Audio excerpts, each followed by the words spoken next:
All right, it's been a hot minute or two since I've done any of these, mainly because I couldn't. I was in litigation, but now that that's over and non-disclosure agreements withstanding, I won't say anything specific, but I'm going to talk generally about the experience with the Saskatchewan healthcare system, and especially I'm going to focus on the referrals of doctors to specialists and how that leads nowhere, basically, and takes up a lot of resources, a lot of taxpayers' money, endangers patients because of the time delays in actually getting to the root cause, and just the general frustration and mistrust that we acquire from going through this experience. A lot of people in my neck of the woods down here in southeast Saskatchewan don't bother with any of the clinics or doctors unless it's a dire emergency and they have to go in for a heart attack or something like that. They will just drive the hour and a half or more to Regina so they can see the doctor of their choice and hopefully get some kind of quality health care. It's getting harder and harder to find that here.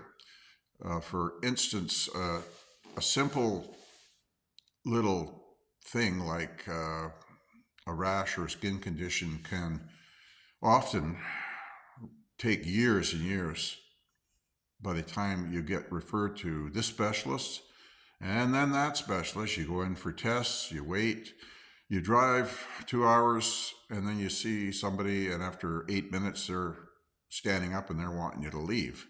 And so you get back in your vehicle and you drive another 2 hours back home thinking this ain't going nowhere. And it isn't really. And then if you complain to the College of Physicians and Surgeons, all they do is make a bunch of excuses.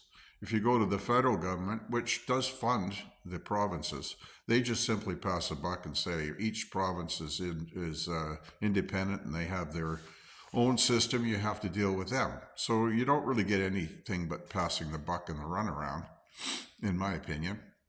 And so I'm limited to a 3-minute blurb here, so I'm going to be doing several of these. And this is part one of I'm pissed off at the medical matrix. And I'm going to continue to advocate for better healthcare. This is the region where the Canadian healthcare system was born. And this is the area where it is suffering probably the most. Maybe not the very most, but quite a bit. So part one is over.